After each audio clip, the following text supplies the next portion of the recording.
Hello everyone, and welcome back to another week of Little Explorers. This week in Storytime, we are going to be talking about animals at night. But maybe you already guessed that looking at some of the books that I set out for us today.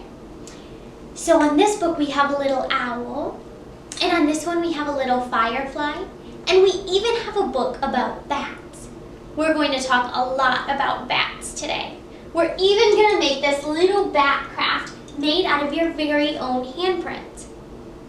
But if you want to hear about some of the other animals that come out at night, you can always stop into the library and check out some books. We have lots of books about them. And then, if you haven't already picked up your October Grab and Go kit for the Little Explorers, you can grab that because all of the supplies that you're going to need to make the craft that we're going to make are in there. So, first, you're going to want to get out your black sheet of paper and your white crayon and trace both of your handprints onto the paper. And you're going to want to spread your fingers out as wide as you can to give your bat the biggest wings that you can. So I have already traced my hands and cut them out. So I have 2 handprints. And if you take this little white sheet, this is going to be the body of your bat. So first you're going to want to cut it out, just like this. And then you have to trace that onto the black sheet of paper. And then you can cut out what you will use as the body of your bat. So now that we have the body and the wings, let's put them together to make our bat. So you're just going to want to put a little bit of glue on each side of the back of your bat, right under his ears. Put a little bit here and here. And then you can stick your wings down. Stick them down really good so that when you're flapping them around, they don't fall off. And then we have to give your bat a face.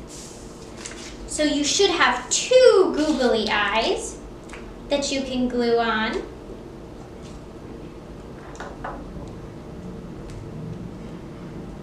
And you can use your white crayon to give him a big smile and 2 big fangs to eat some tasty bugs while he's flying around.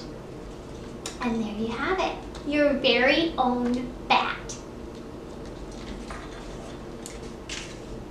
So one of the coolest things about bats is the way that they see in the dark. They use something called echolocation, which really just means that they let out little sounds and they wait for them to bounce off objects and come back to them, and they feel the vibrations and then they know how close that object is.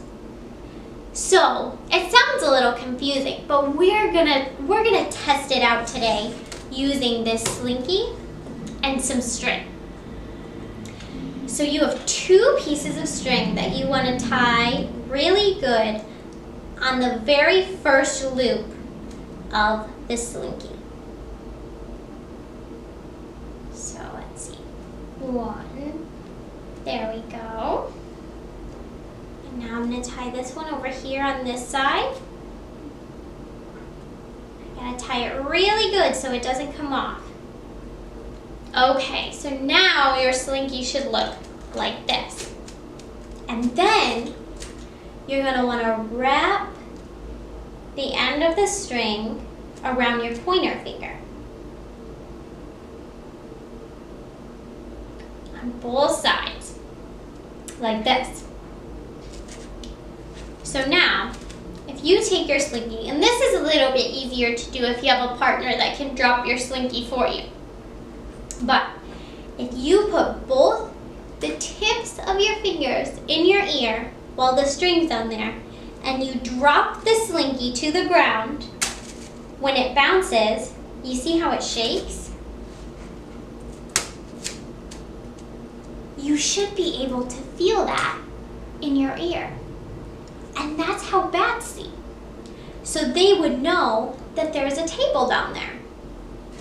And the further you drop it, it feels a little different than when you drop it up close. So then you can tell how far away the table or the floor is. So give that a try a few times. Maybe try it on a table and try it on the floor.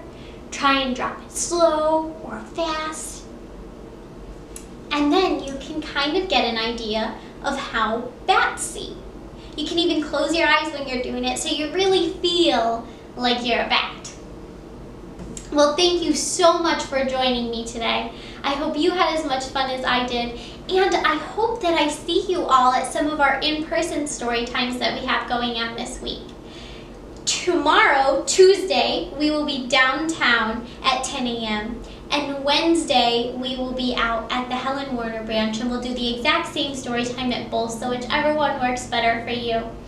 And next week, Monday at 10 a.m., Miss Beth will be here to show you another super fun craft for her fall mixed up story time.